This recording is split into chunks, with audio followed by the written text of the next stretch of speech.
aqui do curso técnico 360, como é que vocês estão? Bom, eu sou o Léo, sou técnico em segurança do trabalho, tá? E hoje eu vou trazer para vocês um assunto que desperta muita dúvida, muita discussão dentro das salas, não só nas salas de aula, acho que até menos na sala de aula, e muito mais nos ambientes de trabalho, tá bom? Eu vou falar com vocês hoje sobre a comunicação de acidente de trabalho, que a gente chama de CAT, tá? Eu coloquei aqui em tópicos de que forma que a gente vai abordar esse assunto, tá? E eu vou pedir que vocês prestem muita atenção nessa aula. Eu dei uma olhada geral pela internet, eu não achei nenhum material tão completo e tão bom para a gente poder estudar e para a gente poder entender como que funciona a comunicação de acidente de trabalho. Então, prestem muita atenção, tá? Porque esse material está muito rico e muito especial. O que é a CAT, pessoal? CAT é a comunicação de acidentes de trabalho, tá? Aqui a gente tem do que a gente vai tratar nessa videoaula. Eu coloquei em tópicos, tá? A gente vai falar sobre os artigos 22 e 23 da Lei 8213, tá? A gente vai falar quem pode emitir a CAT, é uma dúvida que o pessoal tem, bem recorrente, tá? Vamos falar sobre os tipos de CAT, inicial, CAT de reabertura e CAT de comunicação de óbito. Isso também gera muita dúvida dentro dos ambientes de trabalho e nos cursos, tá bom? Vou falar sobre as vias da CAT, quantas vias são, para onde que elas vão. Isso realmente é uma discussão frequente e constante, inclusive cai questão em concurso público abordando essa temática, tá? E no final, eu vou falar um pouco sobre a FAP e o SAT, que é o fator acidentário de prevenção e o seguro acidente de trabalho.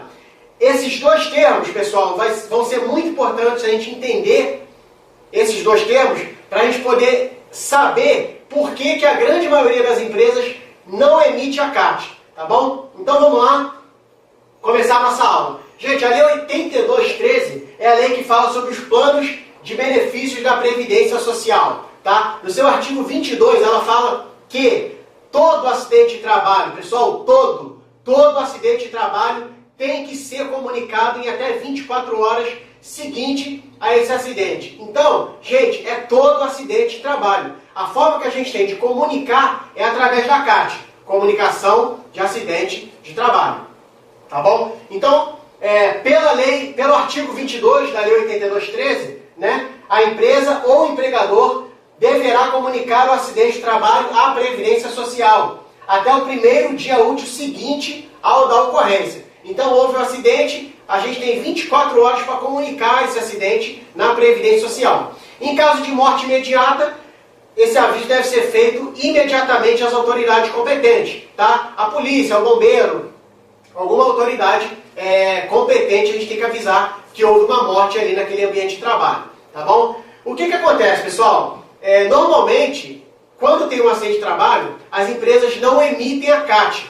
Elas só emitem quando gera uma lesão com afastamento por mais de 15 dias. Por quê? Porque a partir do 16º dia, é o INSS que vai pagar aquele funcionário, então a Previdência vai ter que ficar sabendo daquele acidente, tá? Mais para o final da aula, a gente vai saber por que as empresas fazem isso, tá bom? Mas é muito importante frisar que todo acidente tem que ser comunicado. Qualquer tipo de arranhão, qualquer tipo de lesão, tem que ter uma CAT enviada à Previdência Social, tá? A CAT é a ferramenta mais precisa de estatística que a Previdência vai utilizar. Quando a gente não faz emissão de CAT, esses dados realmente ficam defasados, tá bom? Vou falar um pouquinho do artigo 23 da Lei 8213. O que acontece? O acidente de trabalho, ele pode ser um acidente, obviamente, ou uma doença profissional ou ocupacional. Quando é uma doença, como que a gente vai preencher a CAT? Tá? A CAT ela pede o dia do acidente. Quando um funcionário fica doente, o que a gente vai colocar no dia do acidente? Né? Porque o cara não fica doente num dia, ele fica doente. Pode estar doente há um mês, então a gente vai ver como que a gente vai colocar isso na CAT, e o artigo 23 da Lei 8213 fala isso de forma bem clara. Considera-se como dia do acidente, no caso de doença profissional ou do trabalho, a data do início da capacidade laboral. O que isso quer dizer? A data exata que o funcionário não teve mais condições de ir ao trabalho. Por exemplo, o funcionário está com uma lombalgia. Então, num determinado dia, ele não vai mais conseguir levantar da cama, por exemplo. aquela data ali, quando ele não conseguiu mais exercer a sua função, vai ser a data que a gente vai colocar como a data do acidente de trabalho, tá? Exemplo 1. Ou o dia da segregação compulsória. Ah, o que é segregação compulsória? Que palavra difícil! Gente, olha só, é muito fácil. Segregação compulsória. Segregação é você, obviamente, segregar, tá bom? Segregação compulsória nada mais é do que o funcionário tá doente, mas é uma doença que ele vai precisar se isentar do convívio social, tá? Ele vai precisar ficar literalmente em quarentena. Por exemplo, tuberculose, ou sendo um pouco mais cruel, um ebola, por exemplo, né? Aquela pessoa não pode ficar no convívio ali, bater papo, e aí, então, segura esse ebola pra você aí. Não pode, não dá, não tem jeito. O cara vai ter que ficar em quarentena, ele vai ter que ficar segregado. Então, a partir do momento que tem início essa segregação compulsória, é a data que a gente vai colocar na CAT como acidente de trabalho. Tá? Esse é o exemplo 2. E a terceira hipótese, o dia em que for realizado o diagnóstico. Tá? O cara está, sei lá, com uma pneumonia, por exemplo, mas ele pode trabalhar com uma pneumonia, não pode? Ele simplesmente pode não estar se sentindo tão bem, mas ele vai e desempenha as suas funções na empresa, no seu trabalho. Mas aí, num determinado momento, ele vai ao médico e o médico realmente passa o laudo de que ele está com uma pneumonia. A partir dessa data, é a data que vai entrar como acidente na CAT, tá bom? Vamos ver o próximo item aqui para a gente poder dar prosseguimento? Gente, esse item aqui é uma situação que realmente gera muita dúvida, inclusive dentro de empresa. O pessoal fica meio perdido. Quem é que pode emitir a CAT?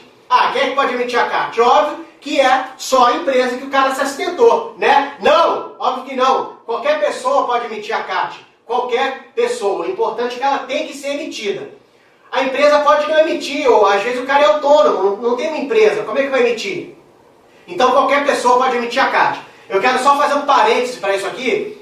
Preste atenção. A pessoa que emitir a CAT, se for empresa, é empresa. Se for o funcionário acidentado, é o funcionário acidentado. Se for o médico que atendeu, é o médico que atendeu. Se for o sindicato, é o sindicato. A pessoa ou o órgão que fizer a comunicação do acidente vai ser responsável pela distribuição de todas as vias. Ok? Se a minha empresa, eu sofri um acidente, e ela comunicou, a minha empresa vai ter que entregar a minha via, a via para o sindicato e a via dela, e a via do INSS. Tá bom? Então, vamos prestar atenção. Qualquer pessoa pode emitir a CAT, tá? O importante é que ela seja emitida. E quem emitir vai ter que fazer a distribuição das vias, tá bom? Vamos falar um pouquinho sobre os tipos de CAT. A CAT inicial. CAT inicial é para acidentes de trabalho típicos ou de trajeto, tá? Ou no caso, doença profissional ou do trabalho, e acidentes com morte imediata. Sabe o que é isso aqui? Asterisco, presta atenção. Acidente com morte imediata. O funcionário caiu do andaime de 285 metros de altura. Estava fazendo um prédio, o cara caiu lá de cima. Morreu. Óbvio que ele morreu. Ah, eu vou fazer o quê? Vou abrir uma CAT de comunicação de óbito? Não. Apesar dele ter morrido, quando o funcionário tem a morte imediata, logo de cara no acidente, CAT inicial, tá? Durante a CAT inicial, você vai ter um campo para preenchimento, vai ter uma pergunta. Houve óbito? Eu vou dar lá, sim. Na CAT inicial, você pode colocar que o funcionário morreu naquele acidente, tá? Então, acidente com morte imediata é CAT inicial. Preste atenção porque a gente vai falar sobre outro tipo de CAT também, pode gerar dúvida, tá bom? Vamos para o próximo. Reabertura de CAT. Reinício de tratamento ou afastamento por agravamento de lesão de acidente de trabalho ou doença já comunicada anteriormente ao INSS numa outra CAT, tá? O camarada sofreu um acidente, por exemplo, quebrou o braço. A gente vai abrir uma CAT inicial para comunicar aquele acidente. Passou o período que ele ficou afastado, ele voltou a trabalhar. Só que depois que ele voltou a trabalhar, ele ainda está com uma sequela, ele ainda está com aquela lesão, está se sentindo incomodado, vai ter que se afastar novamente pelo mesmo problema. A gente não vai abrir uma CAT nova, porque aquele problema, aquele acidente, o que aquele acidente causou, já foi comunicado numa CAT. Então a gente vai reabrir aquela CAT para poder falar que aquele acidente inicial ainda está gerando uma sequela naquele funcionário, ok? Última possibilidade de CAT é a CAT de comunicação de óbito. É um falecimento decorrente de acidente ou doença, ocorrido após a emissão da CAT inicial, tá? Então, vou dar um exemplo que vai ficar bem claro. Nesse exemplo que eu dei, que o funcionário caiu do andaime lá de cima. Digamos que ele caiu do andaime um pouco mais baixo, 3 metros de altura. Caiu, não morreu, se machucou e foi para o hospital. Se machucou e foi para o hospital. Vamos abrir uma CAT inicial relatando esse acidente. Depois de 2 semanas que ele está no hospital, está em coma, ele vem a falecer. Aí sim a gente vai comunicar o óbito. Então, pessoal, isso é um ponto muito importante. A CAT de comunicação de óbito só vai ser feita quando já tiver uma CAT aberta anteriormente. Ok? O funcionário se acidentou e não morreu. Vamos abrir uma CAT inicial. Quando ele morrer é brabo, né? Vamos torcer para o cara morrer. Vamos abrir lá a CAT de óbito.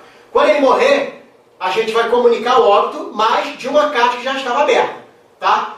Tudo isso está explicado direitinho no nosso material didático que você vai poder baixar em anexo. Não se preocupa, mas é importante saber disso porque é um ponto crucial para a abertura das CAT. Ok? Próximo item é quantas vias e para onde vai a CAT. Isso também cai em concurso muito, cai direto, tá? O que acontece, pessoal? Tem muito material na internet defasado. Há um pouco tempo atrás, a CAT era emitida em 6 vias. Isso não acontece mais. Hoje em dia são 4 vias, ok? A primeira via vai diretamente para o INSS, porque é através do preenchimento online, através de um programa que a gente baixa no computador, tá? Não é por site, não é por nada, é um programa mesmo, como se fosse um aplicativo. Você vai baixar no computador e vai fazer o preenchimento da CAT e quando você der OK para enviar, ela vai direto para o INSS. Então, essa é a primeira via, ela não é física, ela é online. Só para fazer um parêntese, errou no preenchimento e já enviou, azar o seu. Vai ter que ir lá no INSS para poder corrigir, tá? Essa primeira via, ela não tem como ser corrigida também online. Após enviado, já foi, já era. É igual quando você chega bêbado em casa e manda um WhatsApp para sua ex-namorada, seu ex-namorado tá bêbado, né? Tá doidão? Mandou, já era. Para corrigir, só indo lá pessoalmente para resolver. Errou no preenchimento do INSS? Tem que ir lá no INSS, numa agência, para poder corrigir, ok? A segunda via vai para o acidentado. O funcionário sofreu um acidente. Ou caso ele não possa pegar essa via física, um dependente, tá? Pode pegar também. A terceira via vai para o sindicato de classe daquele funcionário. E a quarta via vai para a empresa do acidentado. Tá? A segunda, a terceira e a quarta via são físicas. Tá bom? A primeira vai online, a segunda vai para o funcionário, física, a terceira vai para o sindicato, física, e a quarta fica na empresa, e a empresa tem que guardar essa comunicação de acidente. Ok? Eu vou falar agora, pessoal, um pouquinho sobre 2 termos que vão incidir diretamente no porquê que a empresa comunica ou não o acidente de trabalho, tá bom? SAT é o seguro acidente de trabalho. É uma contribuição obrigatória da empresa ao INSS, tá? É referente ao percentual sobre a folha de pagamento, tá bom? Daquela empresa. Em alíquotas que podem variar de 1 a 3%, dependendo do grau de risco da atividade preponderante daquela empresa, tá? Então, SAT, toda empresa paga o SAT, tá? E ela é um percentual em cima da folha de pagamento geral. A empresa tem 100 funcionários, vai pegar esses 100 funcionários, vai fazer um cálculo, 1 a 3% vai ser o SAT que aquela empresa vai ter que passar ao INSS, tá bom? Depois disso foi criado o FAP, que é o Fator Acidentário de Prevenção. Tá? É uma forma nova de calcular a contribuição. Tá? O FAP ele vai poder reduzir ou dobrar o SAT. O que acontece? A Previdência, no intuito de fazer as empresas realmente comunicarem os acidentes, para a gente poder ter, estatisticamente falando, mais precisão nas informações, ela acabou fazendo com que as empresas quisessem burlar esse sistema de comunicação de acidente. Porque ela pode reduzir o SAT, mas ela também pode aumentar. Qual a empresa que vai comunicar um monte de acidente para pagar mais imposto? Nenhuma. Então o que as empresas fazem? Normalmente, tá? Não estou generalizando, não são todas. Mas o que acontece por aí, que a gente vê com frequência, é que quando o acidente é simples ou gera um afastamento de menos de 15 dias, a empresa não abre CAT. Porque o INSS não vai ficar sabendo. Por que eu vou falar lá que eu tive um acidente para ter um aumento aqui na minha alíquota? Eu não, né? A empresa pensa dessa forma. Quando o funcionário se tem uma lesão e vai ficar afastado por mais de 15 dias, aí como é o INSS que vai pagar, ele vai ficar sabendo de qualquer forma, aí a empresa abre CAT. Até porque o funcionário vai precisar desse documento para poder entrar com recurso, para poder receber do INSS. Então, pessoal, é por isso justamente que as empresas muitas vezes não emitem a CAT, tá? Por uma questão de tributos, de economia. Acaba que fica defasando o sistema estatístico da Previdência Social. Isso não é bom para o funcionário, não é bom para o INSS, e para a empresa só é bom porque ela paga menos. Porém, ela omite informações que são cruciais para a gente poder oferecer uma maior segurança para os nossos funcionários. Tá bom? Pessoal, em anexo aqui em cima tem um linkzinho com o nosso material didático, tá? Bem explicativo, a parte teórica dessa aula. Vão ter algumas questões referentes a esse assunto. Pode mandar para o nosso e-mail, tecnico360@gmail.com. Você vai receber de volta o gabarito, o comentário, tudo direitinho, tá? Se gostou do vídeo, dá um curtir, dá um like, divulga, compartilha. Essa troca de informações é muito importante para a gente, tá? Para a gente poder continuar fazendo vídeos de qualidade. Espero que vocês tenham gostado. Bons estudos, um abraço, valeu, fui!